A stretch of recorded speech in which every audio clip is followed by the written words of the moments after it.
Woo! It's our birthday, so as per tradition, we are returning to the franchise which started it all.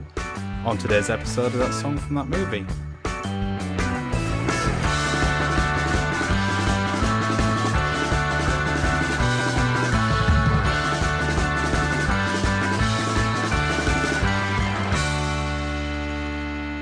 To infinity and beyond. Thank you for joining that song from that movie, the journey through the very best and worst of movie songs. I am still your intergalactic space ranger host, Dietrich, and he's been a pal for as long as I can remember. He's brave, like a cowboy should be, and kind and smart.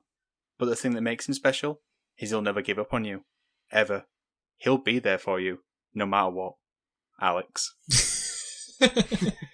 Wow, what an introduction. That just kept going, didn't it? I mean, I am still here, so yeah, I guess I will be forever.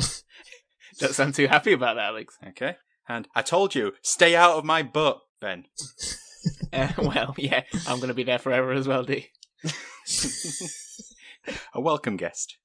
Yep, there is a snake in... Never mind.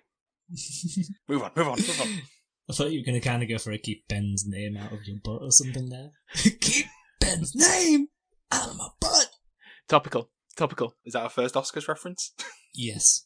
No, first of many. What have you guys been watching the past fortnight? I saw the Bitmin. The what? Saw that last Oh, week. right. Yeah. Yeah. What did you think? Yeah, I thought it was pretty good. Just too long. Like way too long. It's just too long, isn't it? I think the first half is like a 9 out of 10 film, and then the second half is maybe like a 5 out of 10. It's like a 7-act film. I don't know where it doesn't know where it's going. Would you appreciate a break in the middle? No, I would never appreciate an intermission because it will always remind me of school trips. The first 10 minutes were fantastic. If that was it, it would have been the best Batman film. Oh, you're talking about Batman. Sorry, Yeah, I was thinking the Batman. What is Bitman? It's a Bitman. The Bitman. What about you, Alex? I have seen some film because it's been quite. I can't see him some films. I'll see some films because it's been quite a while since JD recorded. So long he's adopted a sort of a Tennessee accent. I think I've watched this since we last did the podcast. So I've seen Nightmare Alley. Oh yeah, I watched that actually. Yeah, which was pretty good. I thought. I think even though it's been nominated for an Oscar, I think it's been getting like a relatively seemingly amount of criticism, but I quite enjoyed it. I mean, it was a relatively predictable sort of conclusion, I guess, but it was a fun film. I also watched The Eyes of Tammy Faye. I don't know if you guys have seen that, but not heard of that. Would highly recommend. Okay, lots of fun, lots of evangelical fun, or T-evangelical fun, should I say? It's the kind of fun I look for. It's a fun film. What's a T-evangelical? So it's like a preacher, but on TV. Oh, a T. All right, okay, Oh, clever. right. I like that. Yeah. It's Jessica Chastain and Andrew Garfield, both in very, very high form, I thought. So yeah, recommend. I think it's on Amazon Prime. Yeah, okay. Those kind of people like slap the god into you or slap the devil out of you. Yeah, but it's kind of like it's more wholesome than that though. Okay, so yeah. it's kind of like I think it was like the third most watched like TV network at the time. It was like in America, it had like 20 million viewers a day. So like crazy numbers. So that was like in the 80s. So yeah, it's good. Okay. Since we last recorded, I have been to the cinema twice. Ooh. I went to see Morbius. Oh yeah, what's that like? Okay. It's fine. It's fine. I went into it expecting a train wreck. I read reviews afterwards saying that it's one of the worst films I've ever made, and I sort of walked out going, I've seen much worse films than that, and I've seen much better films than that. Okay. It's not even the worst Sony Marvel film, because it's better than the first Venom film. Right, okay. Well, Not a huge bar to jump over. But... yeah. Exactly. Well, that's what I mean. It's very 5-6 out of 10. But it's a difficult one to crawl under, Alex. That's true, it's harder to grow. And the other film I went to see was Jujutsu Kaisen Zero. Yeah. Needs no explanation, right? No, What the heck is that? Is that an anime? Oh, no. It is an anime, yes. God, look at you weeb. The TV show Jujutsu Kaisen. Jujutsu Kaisen. I'm gonna have to look this up. I mean, I used to be massive on anime, and I've never even heard of this. It's relatively new. There can't have been anyone else in the cinema, was it just you? Was there anyone dressed up? Nobody was dressed up, but the cinema had quite a lot of people in it. It's one of the most successful anime films. I think you underestimate, Alex, how big these things are, actually. Yeah. Clearly. It's made a lot at the box office. I enjoyed the film, but I'm not a massive fan of the show. It's more my wife's thing. But I went along with it. What a good husband. It's about people with curses that are basically superpowers. Sounds anime. And what annoys me about the show, generally, is that they seem to forget their own lore. And the rules change from episode to episode. Like classic anime style, I guess. But in the film, that wasn't a problem. So I enjoyed that. Is there a fighting panda? Yes. Sold. It's like Tekken. I was going to say, isn't that just Tekken? It is very Tekken, yeah. Right. But yeah, it was nice seeing anime film at the cinema again. If only Ben could get over that 1-inch barrier at the bottom of the screen. I struggle to go under it. Yeah. Ben has many 1-inch barriers. Okay. So, guys, happy birthday. Happy birthday, guys. May happy return to...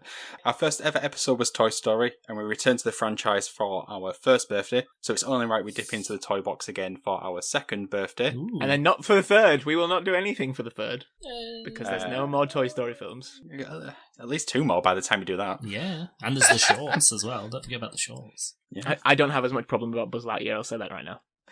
Yeah, so we're doing We Belong Together from Toy Story 3, which is not the Mariah Carey song, disappointingly. What a turn that would have been. So to find out what was happening in the world when the movie came out. Time for some history. So it's me taking you back to June 2010, if you can cast your mind back that far. Yep. First news, future Brexit voters everywhere broke out into floods of tears as the BBC finally announced the cancellation of the long-running sitcom Last of the Summer Wine. After 37 years. Wow, I have still never seen a single episode. I think I've seen maybe an episode when I was a child on a Sunday evening when there was nothing else on. See, that could have been Heartbeat for all you know. Very likely. All I remember is there's something with a bathtub. There was never anything more depressing when I walked into the room and I saw Heartbeat on. There was just no joy in it.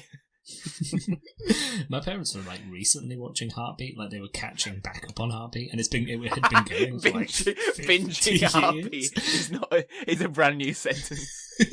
Oh god. In other news, the longest, open brackets, professional, close brackets, tennis match of all time takes place at Wimbledon, as John Isner and Nicholas Mahut play out a match lasting over 11 hours in total, and our very own Ben watched every damn boring minute of it, I presume. Probably. The time when I enjoyed tennis. That seems far too long. After, 3 hours, they should have just got flipped a coin or something. Yes, and then served for it. So they should have just played with the coin. Flip the coin in the air, and whoever can hit with a tennis ball wins the match. Yeah, that should have been it. That's probably more difficult, actually. Probably would have taken longer. Yeah. We're getting into a ESPN The Ocho sort of level of sport there. Apparently, it's the month they're getting hitched, as the website I get all of my news stories from had 9 separate stories about celebrities getting married, so I've listed all of them. Not the film Hitch. Any of them good? Well, you tell me. So, first one, actor David Schwimmer marries artist Zoe Buckman. Pass. No, not that interested in that. Actress Gemma Arterton weds businessman Stefano Catelli. Pass. No. Cool name, though. Yeah. Radio host Rush Limbaugh weds event planner Catherine Roger. Skip. Big skip.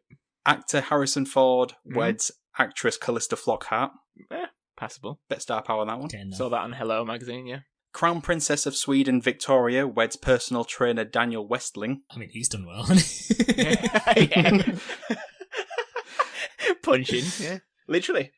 Actress Megan Fox weds actor Brian Austin Green. I don't know the second guy. I think that'll last. yeah, definitely still together. Actress Mina Savari weds concert producer Simone Sestito. Yeah.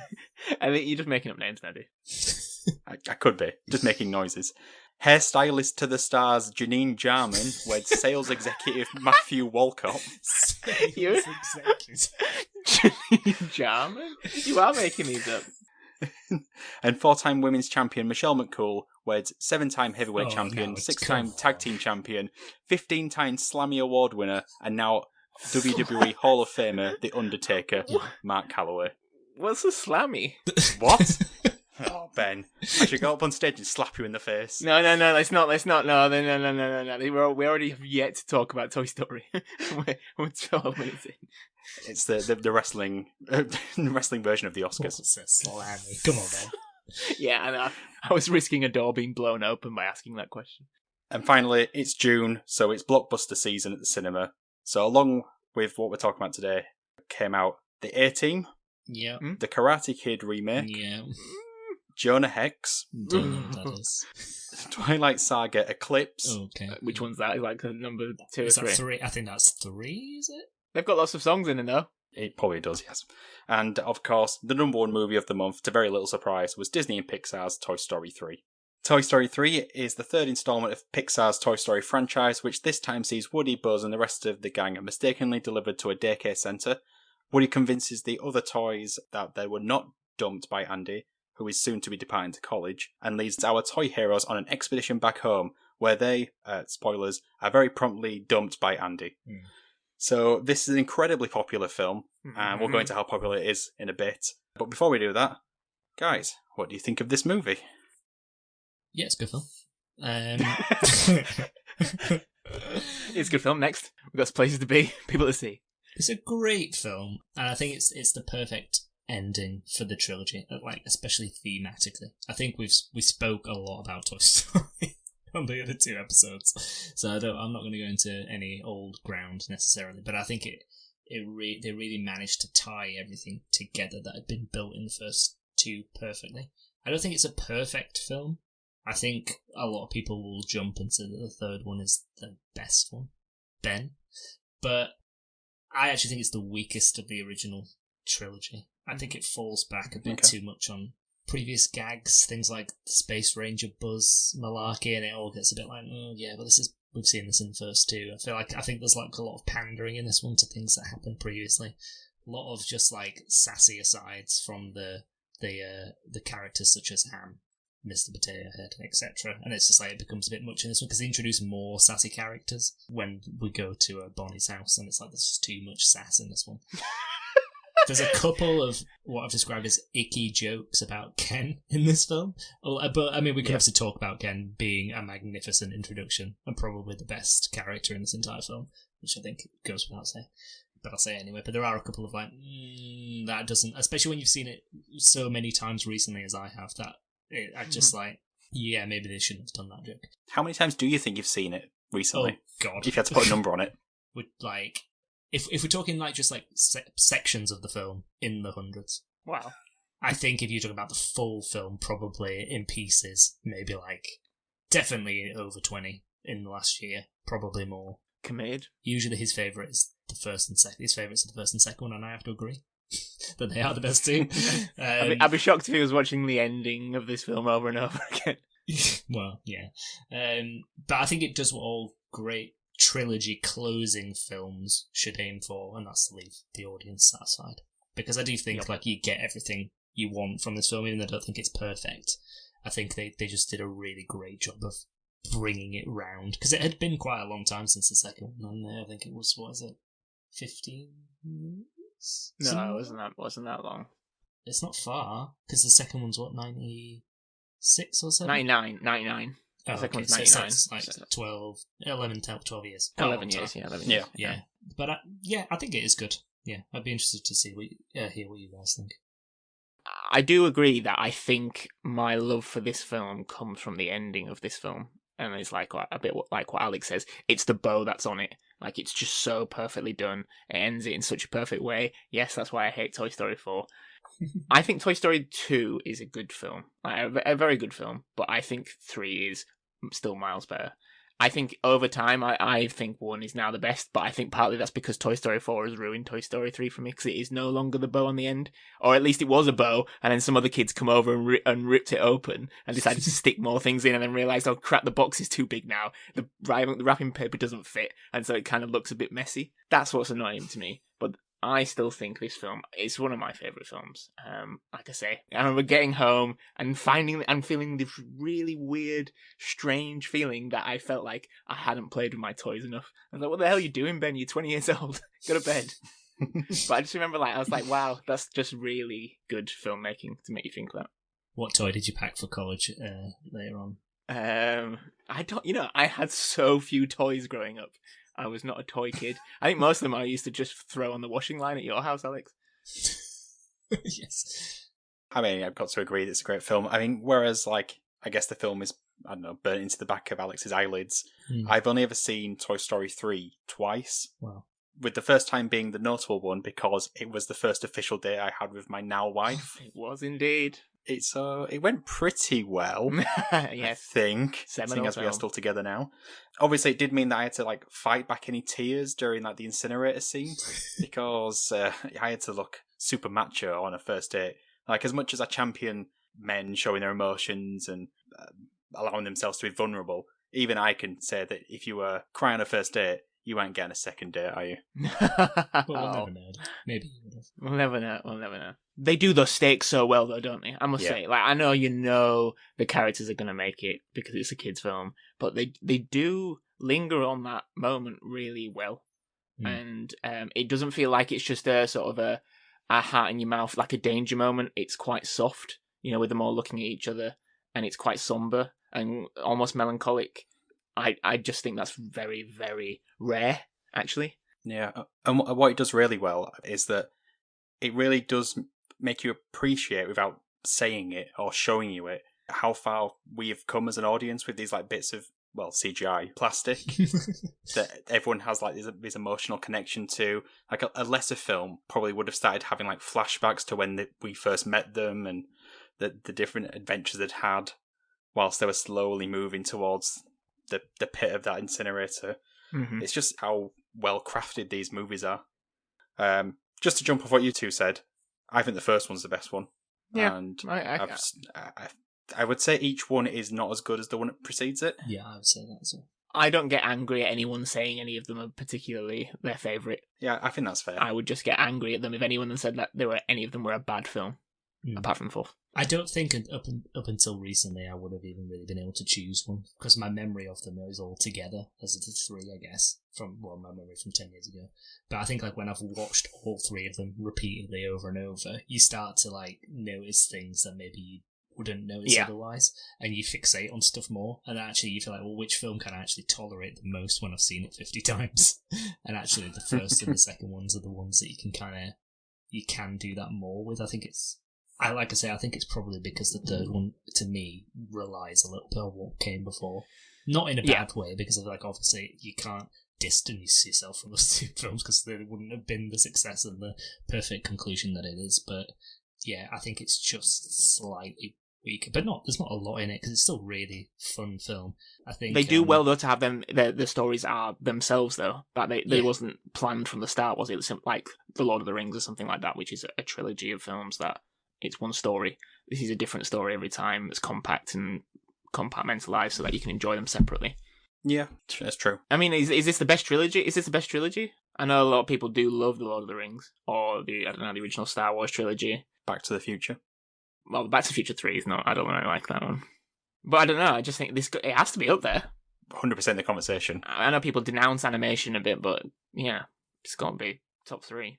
Yeah, I suppose going to that sort of idea that all the films were produced separately. The production for this one was a much maligned story, similar to Toy Story 2, actually. Where someone delete all of the files from the computer again. It wasn't very straightforward, let's put it that way. Yeah, so the context at the time of Pixar and Disney were two separate companies, and the setup at this point was simply that Disney had a contract with Pixar to create 5 new movies following the original Toy Story. Disney get to own the characters and create sequels without Pixar, but Pixar can say no to doing it first, if you're following that. Mm-hmm. Yeah. So when the contract was coming to an end, then Disney CEO Michael Eisner, or Michael, what does the cricket think, Eisner, as he's known in official circles. Callback. Watch the Mulan episode, guys. Yes. So he wanted another Toy Story movie, obviously. He wanted money, and Pixar said no. They were already pissed off with Eisner because, in their mind, he had managed to get Toy Story 2 on a complete freebie because Eisner argued that Toy Story 2 didn't count as a new movie as it was a sequel. He didn't tell them until after it had been released. So he got an extra movie on their contract for nothing. So Pixar were like done with him. We're not working with Michael Eisner. We're not working with Disney anymore. So in a bit of like brinksmanship, Michael Eisner set up a completely brand new studio called Circle 7 Animation and told them they had to go make Toy Story 3, Monsters Inc. 2, and Finding Nemo 2. I don't know if you ever remember stories coming out about what it was going to be about, but it was like Buzz was going to malfunction and have to be sent back to Taiwan. Okay. That was originally that was going to be the plot. That would never. And, that's dangerous ground, isn't it? Really? Yeah. So a few months pass, and the new studio have the script ready, but Eisner is then ousted as CEO of Disney, and in comes Bob Iger, who was a young go-getter at the time. That sounds like the same person. Yeah, he just pulls his mustache off. Hello, I'm Bob Eisner. He attends a parade at Hong Kong Disneyland where he sees that the only characters the children in Hong Kong are reacting to are the Pixar creations. So he realises at that point that Disney need Pixar more than Pixar need Disney. It's true. He calls up Steve Jobs, who is the CEO of Pixar, and says, name your price. And that's how, like, within a few months, they were bought for $7.4 billion. Wow. He then tells them, you make Toy Story 3, and contacts the other studio and tells them to get rid of the one they're working on, and basically that studio's closed down forever, without ever making a movie. So we'll never see Buzz in Taiwan. It's interesting though, isn't it? Because like at that time, the Disney animation films were pretty shit, like the non-Pixar ones. And like 2010, like I remember Tangled came out, which is good. It's a very good film, and I think that started to change. Like a lot of the Disney animations are like top draw. Not all of them, but most of them since. I mean, Frozen's just Disney, isn't it? Yeah, that's right, yeah. Like, you know, stuff like that. But like before, there's like Brother Bear and all that kind of cack. Home on the Range. Home on the Range, yeah. Chicken Little. Brother Bear 2. Stuff like really. Mars Need Moms, is that one? Well, it was Brother that was the Bear biggest 3. blockbuster. Brother Bear 3. That's what I mean. But I feel like, you know, Disney, aside from Pixar, have kind of stepped it up in recent years. Whereas I think Pixar have almost kind of rested on their laurels a bit. I think overall. Yeah, a little bit. Yeah. Critically, I'm sure this is not a surprise whatsoever, it was very positively received. Out the park. 98% on Rotten Tomatoes. Who didn't like it? I'm going to find that person right now. No, I've already looked, but Nice. I've got it on here. So it was in many critics' top 10 of the year. But yeah, why has it not got a 100% Paddington 2 score? Because it's not as good as Paddington 2. Because it's not as good as Paddington 2. Yeah. Yep. Everything else has to be rated on a curve below Paddington 2, so yeah, 98%. Okay. Or the other reason is because there is a reviewer who spends their time writing contrarian reviews of movies who somehow is a verified Rotten Tomatoes reviewer. So just ruined it for everybody. I read the article as well. It wasn't even funny. Like, if you're going to do it, at least make it funny. But they didn't. They couldn't. Because it's nonsense. How are you going to make it funny? I'm going to read that. I mean, obviously, when Paddington 3 comes out, that will be the perfect trilogy. Yeah, that is true. Possibly. If they nail that landing, that is the perfect trilogy. But then they'll do Paddington 4 and ruin it. Yep. Just like everyone does. Yeah. Anyway, audience-wise, people lapped this up. I mean, really lapped this up. They lapped it up eventually. Toy Story 3 became the first ever animated movie to cross $1 billion worldwide at the box office, which is a hell of a lot of money. However, weirdly, it actually opened up relatively, for a Toy Story film, quite low, and everyone was quite apprehensive about how it was going to do quite poorly at the cinema. Obviously not. Like the year before, the Simpsons movie opened to a bigger weekend. It was only $145 million for Toy Story 3, and it was $170 for the Simpsons movie. And surprisingly, the biggest one of all time is Ice Age: Dawn of the Dinosaur, which took in $220 million in one weekend. God, and that ain't Wow. a good film. And that was a few years before Toy Story 3 as well. So that was what was being used as the benchmark. And when it came in nearly $100 million lower than that, it was warning signs. How can we ever improve upon Ice Age: Dawn of the Dinosaurs? I ask myself that every morning when I look in the mirror. I do as well, yeah. Well, Disney couldn't. That's why they bought it. Nice. Yeah, that's true, actually. And now they've got, like, whatever it's called, Duggar, Ice Age Adventures, or whatever it's called. Buck Wild. Yeah, Buck Wild, that's it, The Adventures of Buck Wild. Yeah, it's just bonkers, that money. $220 million for an Ice Age movie. The first one wasn't even good. None of them were good. Anyway, before we get down to Ice Age, Tundra. Ooh. Is that ice related? Yeah, I'll allow it. It's awards time. So it's the 83rd Academy Awards. Toy Story 3 received 5 nominations, including Best Picture. It was only the third animated movie ever to receive a Best Picture nomination. Nice. Any guesses on the other two before it? God. And it's been none since either, so... Were they CGI? Something old. Was it something odd like Snow White or Beauty and the Beast or something? Snow White, no. Beauty and the Beast is yes. Beauty and the Beast was nominated for Best Picture. Yeah, Beauty and the Beast was the first animated film nominated. Lion King? Nope. Was it a Disney film? Pre-2010, but post, 93 then or something? Yes. Disney. Disney, yes. It but is Disney. A Disney film. falls under the Disney umbrella. There you go. So it's a Pixar film. Is it Finding Nemo? Just say them all. Bugs Life. Nope. Bugs Life. Cars. Cars 2. Monsters Inc. Cars 2. Monsters Inc. Cars 3. Hurry up. Hurry up. Wally. It's up. Up. Up. It's up. Is that up? Yeah, the year before. So Toy Story 3 did not win Best Picture. You didn't? Nah, sorry guys. It did win Best Animated Feature though. Yeah. Woo. Well, yeah. That would kind of went without saying.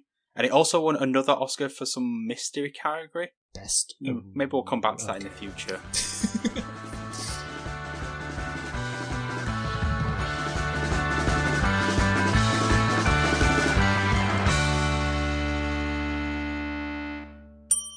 So the song we're discussing is We Belong Together by who else? Randy Newman.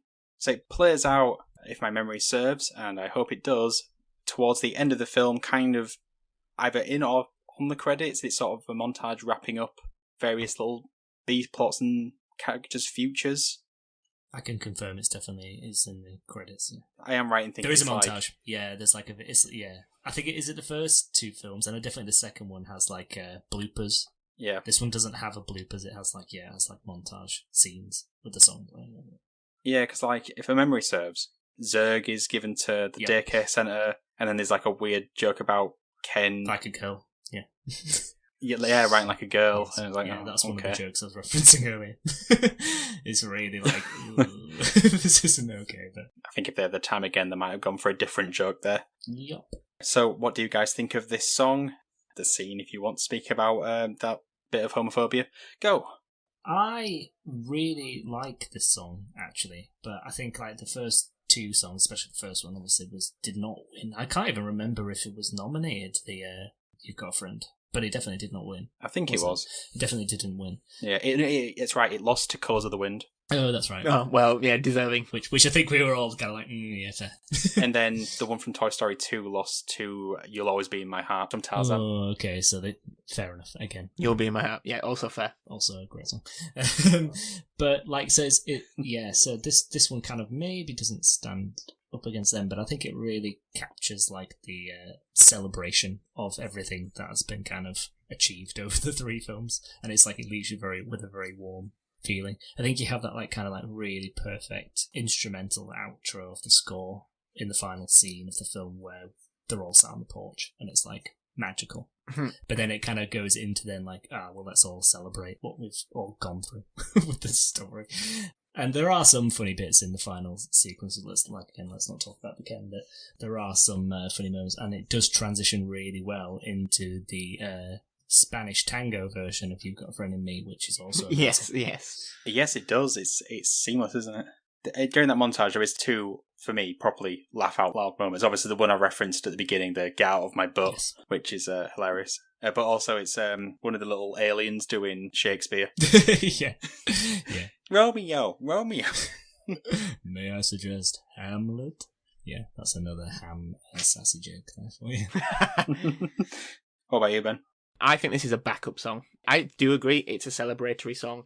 It also feels a bit like an Usher's song. Like it's the one when you're walking out of the cinema. Like Usher. just kind of please. Oh, right, I was thinking, it doesn't sound like anything like Usher. No, just like, come on guys, get out. Like it's almost the like intermission music. Yeah. I just don't find it that memorable. It's enjoyable to listen to. It's always going to be compared to You've Got a Friend in Me, which is fantastic, and it's the song of the trilogy. It's the song of Toy Story. It didn't need another song. Yeah, it won him his Oscar, but I think that's a bit of a sort of a career Oscar than anything. Also, I feel it's a bit like Police's Every Breath You Take. It's a stalker anthem if Randy Newman was not singing this. Yeah. It's really... it's... Oh my god, When you look at the lyrics on their own, they do seem very abusive. Yeah, don't you tell me I'm not the one. Don't you tell me I ain't no fun. Just tell me you love me like I love you. You know you do. You know you do. We belong together. Yeah, it is. Wait and see. But to be fair, though, that is kind of in line with the first two songs, really, isn't it? They were a bit, like, clingy in themselves, so maybe it's just Randy Newman. You may well, maybe. Yeah, I mean, and also ironic because Woody and Andy don't end up together. Yeah. I just don't think it's different enough. And I think because it is Randy Newman's voice and he can only sing a certain type of song. But for Toy Story 2, he wrote a song for someone else, and I think they should have done that to make it stand out a bit more. I mean, I'm criticising a song that won an Oscar, so clearly I don't know anything. But I think the Sarah McLachlan one is a fantastic song, and how it was used was fantastic.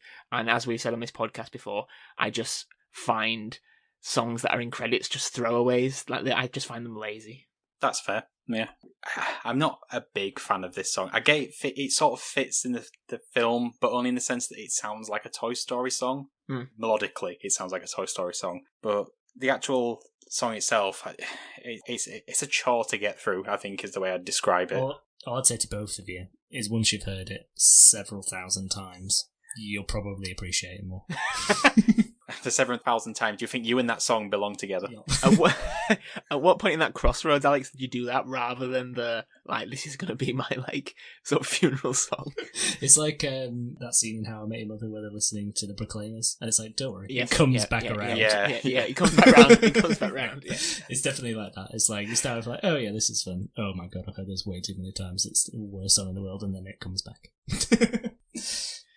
But yeah, this could be in a really seedy thriller if Sting was singing it. Yeah, definitely. Could be in Joker. Especially it even says this is where I'm less depressed. It's a very weird line just about happiness. Yeah, it is. It's kind of similar vibe to the song that's in Toy Story 1, Strange Things, which comes in halfway through the film. Because both, actually, as well, they're only featured very briefly. Like, even this one in the montage, it's only like the first verse and the chorus before it transitions into the Spanish version of You Got Fred and Me, which is probably should have been if they could have had it as the original song.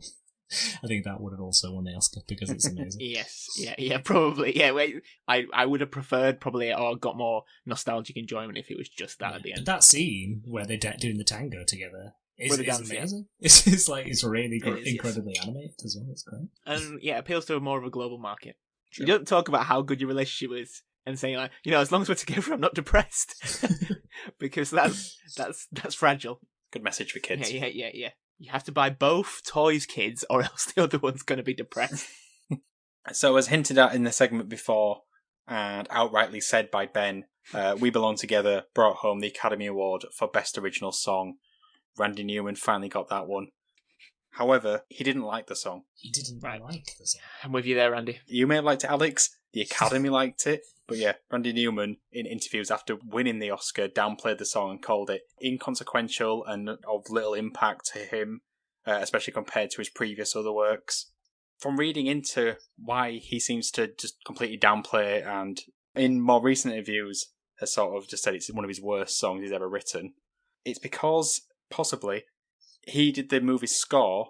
And I know we don't talk about scores because it's like an unwritten rule of this podcast that I'm breaking. Oh. But he fell out with the movie's director when the director opted for Randy's temporary score that he put together rather than the one that Randy Newman spent a lot of time finalising and making perfect for the film. I wonder why then. I couldn't actually find out why, other than just he thought it fit the film better, which seems weird that a temporary score put together just for like thematic beats hit better than Randy Newman's actual sort of this is perfect for this scene. They probably directed it to the original temp score, didn't they, though? That's the only thing I can think of. And it was like, they probably just thought, this is perfect, we don't want to change it, maybe. Yeah, maybe, yeah. Yes. It's very possible. Because you'd think he'd know best, but maybe they don't actually appreciate it that much. I wonder what version of the film he created his final score to. I wonder if there was changes made after the fact as well. Maybe there was a song playing over the furnace scene. And how would that go, then? Maybe it's just a rendition of one of Randy Newman's other songs, like "You Can Leave Your Hat On." Randy Newman classic. Did he actually? Yeah, he's written loads of songs like that. I did not know he wrote that. Where do you think he got the name Randy from? Mama Told Me Not to Come. You know that one? Are they all Tom Jones? Originally, yeah. I think he did an album of them. I performed with Randy Newman. There it is. And Elvis was watching. And Janis Joplin. Didn't Randy Newman win an Oscar for a song from Monsters Inc? Am I making that? I'm sure he did. Because I think it was kind of like he didn't get it for the song from Toy Story, everyone clearly thought, no, we should maybe win an award for that. Yeah, If I Didn't Have You. I'm sure it won an Oscar, the best. I'm surprised they just don't have him on it like every single. Like screw Lin-Manuel. I thought you were going to say screw Diane Warren then. No, never. Oh, Diane. Sacrilege. Our friend Diane. Our friend Diane, friend of the podcast. Do you not think Encanto would have been improved with a Randy Newman score? Maybe. We don't talk about Bruno. I mean, it sounds like a Randy Newman sort of thing, just a bit more piano. Do you think that Lin-Manuel is actually slowly becoming the new Diane Warren because he never wins? I don't know how many nominations he's had. I think he's getting a lot. He'll get it. There is a great quote from Randy Newman about working with Pixar. Go on. Specifically Pixar's directors, which is, I just don't like their directors. Nice and straightforward. It's a great quote. No one even asked you, Randy. He went on to say that they don't leave you alone. It's their picture, their name's on it, so if they want to use a kazoo or a bathtub or a whisk or a broom, that's something you just got to let them do. Okay. Yeah. But I think that this song would probably be improved if it had a kazoo or a bathtub or a whisk or a broom used during it. I mean, they might well have been, and maybe we just don't know. Yeah. Maybe that's why the film is so good. Everyone likes it just for the whisk. Yeah. Critically, it was well received. It seemed like a fitting, much like the film, I suppose, a fitting conclusion of the then trilogy, and won the Oscar. So clearly, somebody liked it other than Randy. Like I say, it's a career Oscar. He's been nominated I think it's over 20 times. They will just give you one, I think, if you're famous. It's like, it's like Leo. You don't get it for the film that deserves it. You just get it because you are who you are, and the Academy means nothing. It's probably not just a career one for him. It's probably more an acknowledgement of the franchise and that it had great songs within it. Yeah, that's true. But weirdly, they gave it to the song that was the worst. Yeah, I do think that happens because I think it's built, that people's opinion of it is built upon so many of the films. It's like Lord of the Rings winning 11 Oscars. That third film isn't a million times better than the other two. It's just they've given it for the entire trilogy. Exactly that, yeah. I wonder if that's what's going on. Yeah. Randy Newman didn't think he was ever going to be asked back to do another song with Pixar, but Toy Story 4 rolled around and he did another song. And we'll cover that next year. I can't let you throw yourself away. I did see in his acceptance speech for the song that he did joke that his percentages aren't great because I guess 1 out of 22, or 2 out of 22 now, I suppose. So yeah, still better than some others. There was only a 7-time nominated Diane Warren laughing it off. That'll never be me. Keep tweeting us, Diane. Please do. My face lights up every time I refresh our podcast Twitter feed and she's tweeted to us. Go on, Diane. Lightens my day. I appreciated her. I appreciated her throwing the hat of the Will Smith tobacco as well. Yes. Yeah, that was good. Keep it up, Dan. Top 5. Okay, top 5. So last time we did this, it was either the first time or the last time, we talked about merchandising, and I'm back with more merchandise stacks. So I want to know, out of everything, and this is specifics to a film, not a franchise, what movie has the highest merchandise sales revenue? Now, this is of January 2018, because I couldn't get the latest figures. Not franchise. Not a franchise, no. It would have to be a specific film within those. Are you saying that? Specific film, yes. So if I were to say The Phantom Menace, for instance, that could be a film. It could be, but it's not. Okay. Okay, well, you can see where we're going to go next, can't you? Mm-hmm. Attack of the Clones. Nope. Are there any Star Wars films in this list? Yes. Oh, there are. Oh, okay. Yes. Keep going, keep going. The Empire Strikes Back. No. Wait, why would you jump to? Revenge of the Sith. No. A New Hope.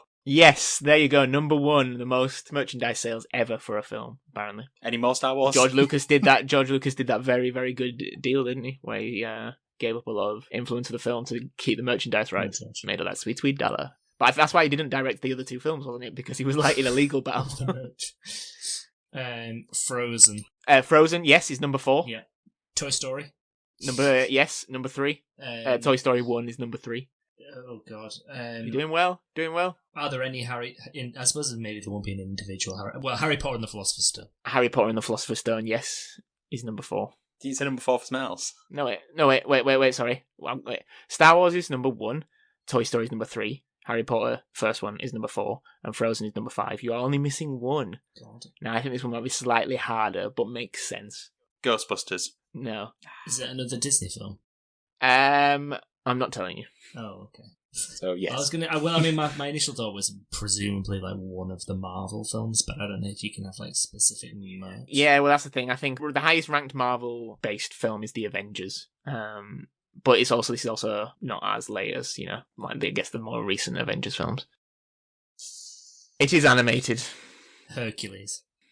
No, Hercules. I do remember my Hercules toy. Yeah, it's because Hercules was really big and we were going to... Oh, is it Despicable Me? No, but that's in the top 10. Oh, how could that not be in it? I think there's a lot of unlicensed Minions merchandise. Yeah. I think that's the trick. A film that is just merchandise. Think. Just merchandise? It's so obviously made for merchandise. And repeatedly made for merchandise. Transformers. Transformers is in the top 10, just at number 6. It's already had a mention on this podcast. On this episode of this podcast. Yes, on this episode, on this podcast, yes. Pocahontas. Tarzan. No.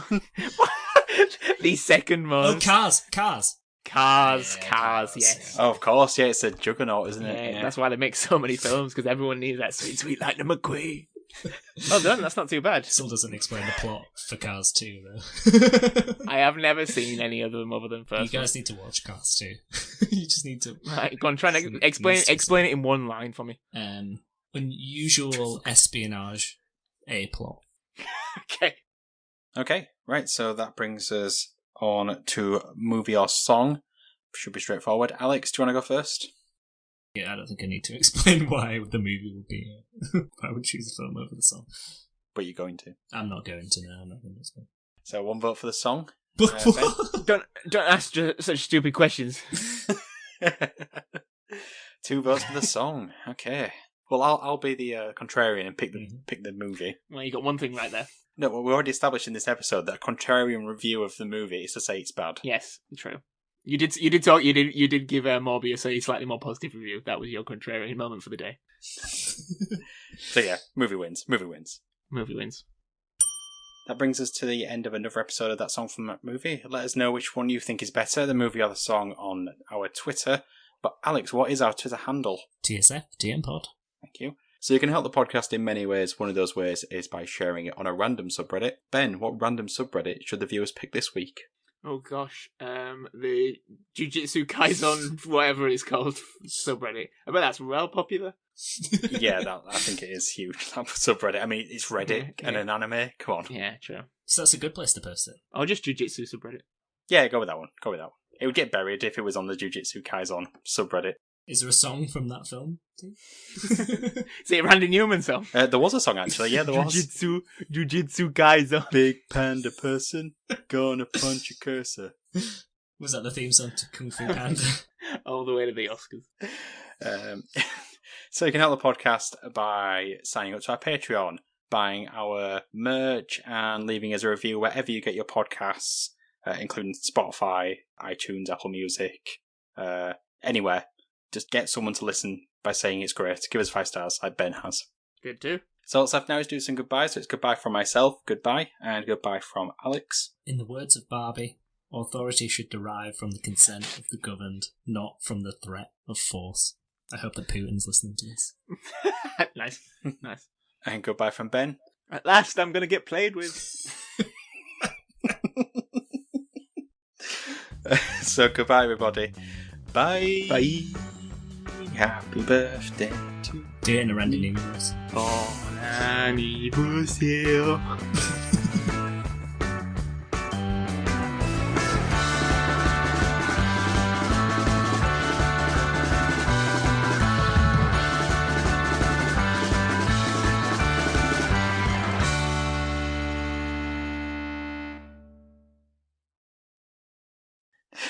Hey, get out of my butt. Right, should we move on? Devolve, yes. I'm just going to take a sip of water.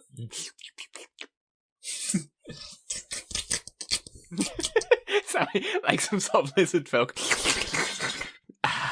Quenched my human thirst.